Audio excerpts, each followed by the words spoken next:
Hello folks, for those who don't know me, I'm PK, and I'm back here to talk about the World Cup. You know, I'm the soccer guy, and a lot of people have been asking me who are the favorites to win the soccer cup, and also the soccer groups in each group of the soccer cup. Of course, let's talk first about Group A. That's the group that has Brazil as the seed, and also has Croatia, Cameroon, and Mexico. Let's start talking about Brazil. Of course, Brazil is going to be the favorite to win the World Cup altogether. They have a tremendous team. They have the wonder boy Neymar. A lot of people are asking me about Neymar. This kid is going to be amazing. They have a fantastic defender in Thiago Silva, and then also a great left fullback in Marcelo, and lots of good players in other positions as well. Good center forward in Fred, and lots of good players as well. So Brazil has a very solid team, has a very experienced coach, and they're going to be playing at home with the great support of this fantastic crowd in Brazil that's going to be pushing the team forward. Of course, Brazil is going through a delicate political moment. The elites are complaining a lot. There are a lot of political turmoil, but I don't think that's going to be a great issue for Brazil in this World Cup. Now, the other three teams, if you consider Croatia, for example, is a team that has many good players, but most of them are aging. We got people like Simonic, who's a great defender, number 3, a guy that was born in Canberra, Australia, but decided to play for Croatia, a guy that had been involved in a recent scandal, being accused of being a neo-Nazi, but it's one of these players, one of these defenders who has a lot of skills and can make things happen starting playing from back there.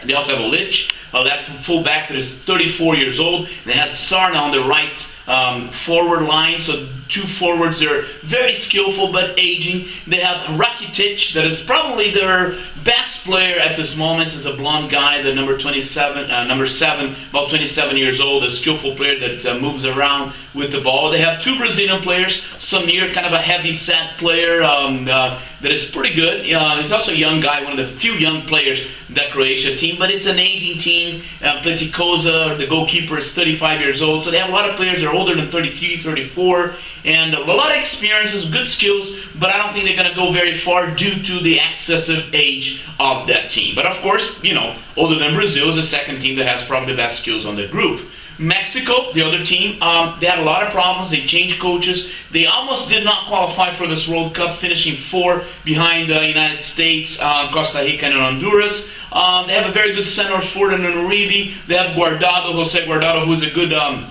left foot that plays on the forward side. They have the good Giovanni Santos, but Mexico is going through a lot of problems. They're going to have a lot of pressure from the press. Like I said, they just changed coaches. They qualified in the very last minute and winning in the qualifying the repescage. So I don't know if Mexico is going to be very strong as well. And the other team is Cameroon. They have a fantastic goalkeeper, Charles Itanje. They have a very good midfielder on Benjamin Mukanjo. Of course, they have Eto'o, they have Wejo on the right side in the forward, and of course Samuel Eto'o, an aged Samuel Eto'o, already 34, no longer the same player, kind of slowed down, but still, you know, a very dangerous player, a player that can make things happen. So of course, Brazil should have no problem. They should win most of their games. I would say probably win all of the 3 matches. They might have a little problem here, a little problem there, with Itanje as a goalkeeper, you know, like one of those guys that can really make the Brazilian squad stop. But I think Brazil will qualify with flying colors. They should be number 1 in the group. The question is, who is going to be the second team of the group to qualify? And I think that's a very good question.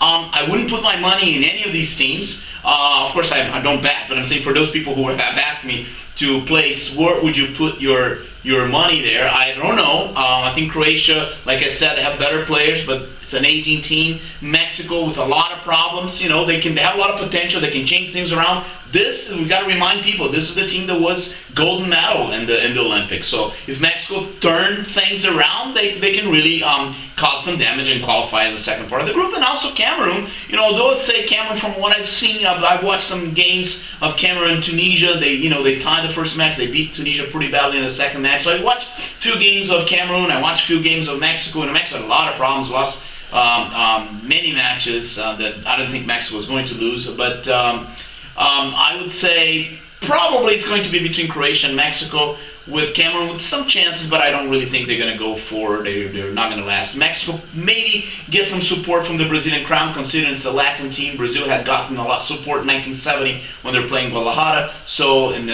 Estadio de Jalisco. So I think Mexico is going to get some of the Brazilian support, and of course some Mexicans will probably fly to Brazil to give them support to their team. But like I said, the moment is not good. So it's going to be tough. Brazil Probably qualify. I mean, obviously, we'll qualify in this group probably as number one. I would say probably winning 3 matches, and the second it's going to be between Mexico and Croatia. But that's what we got to say. And tomorrow I'm going to comment on Group B, and I will see you there. Have a wonderful day. Bye.